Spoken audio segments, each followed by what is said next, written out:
ایسا نہیں ہو سکتا کہ مسلمان صحت مند ہو اور اس کی زندگی میں ارکان اسلام کی اہمیت نہ ہو۔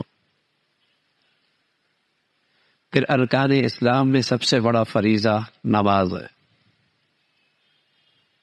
آپ علیہ الصلوۃ والسلام فرمایا کرتے دین کا ستون ہے یہ، جس نے اسے قائم کیا اس نے دین کو قائم کیا، اور جس نے اسے ضائع کیا اس نے دین کی عمارت کو گرا دیا۔ حضرت عمر رضی اللہ تعالیٰ عنہ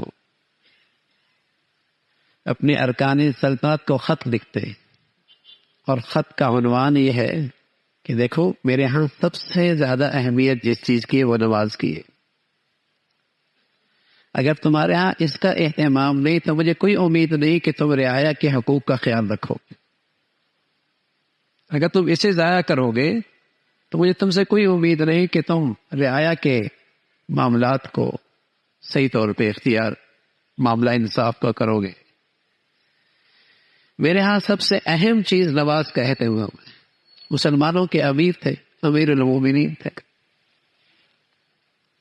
امیر المومنین تھے، اور آج امت کو کیسے لوگ نصیب ہیں جنہیں ایک سورت بھی نہیں پڑھنا آتی، قرآن کے ایک لفظ، ایک چھوٹی سی معمولی سی سورت صحیح لفظ بھی نہیں پڑھ سکتے۔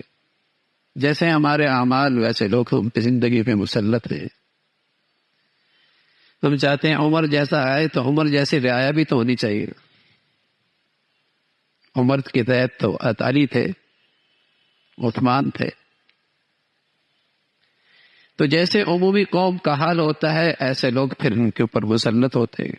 حضور علیہ الصلوۃ والسلام، حضرت موسیٰ علیہ الصلوۃ والسلام نے فرمایا کہ آپ زمین والوں سے کب خوش ہوتے ہیں کیسے پتہ چلے گا؟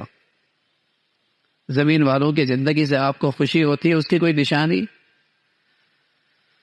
فرمایا جب ان کے قومی امور ان کے اچھے لوگوں کے ہاتھوں میں آ جائے اور دولت سخیوں کے ہاتھ میں آ جائے اور موسم کے مطابق بارش ہونے لگ جائے،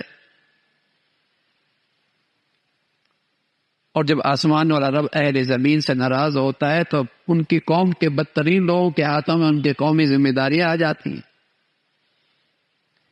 دولت بخیلوں کے ہاتھ میں آ جاتی ہے، اور بغیر موسم کے بارشیں ہونے لگ جاتی ہیں جس سے نفع کم ہوتا ہے، نقصان زیادہ ہوتا ہے۔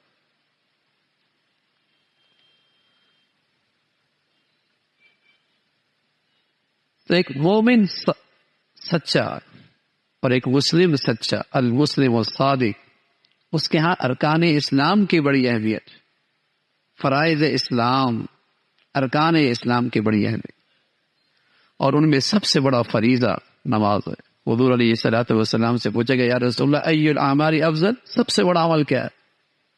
آپ علیہ الصلوۃ والسلام فرمایا الصلاۃ علی وقتہا، نماز کو اپنے وقت پہ پڑھنا۔ کہا یا رسول اللہ ثم ایو، پھر فرمایا بر الوالدین، والدین کے ساتھ حسن سلوک کرنا۔ کہا ثم ایو یا رسول اللہ، اس کے بعد فرمایا الجہاد فی سبیل اللہ کے راستے میں جہاد۔ تو ارکان اسلام میں سب سے پہلا درجہ نماز کا اہتمام، اور ایک سچا مسلمان اس کا بڑا اہتمام کرتا ہے جو اس کی طہارت میں، پاکیزگی میں اور زیادہ اضافہ کرتا ہے۔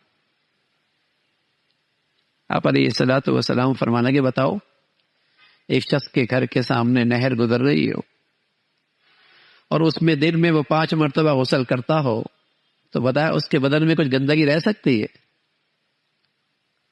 صحابہ یا رسول اللہ اس کے بدن میں کیسے گندگی رہ سکتی ہے؟ 5 مرتبہ غسل کر رہا ہے۔ فرمایا اسی طرح جب مسلمان 5 وقت کا نماز کا اہتمام کرتا ہے تو اس پر بھی ایمان کے لحاظ سے کوئی سیاہی، کوئی گندگی گناہ کی اس کے ایمان پر نہیں آ پاتی۔ صاف ستھرا ایمان، خالص ایمان، سچا مسلمان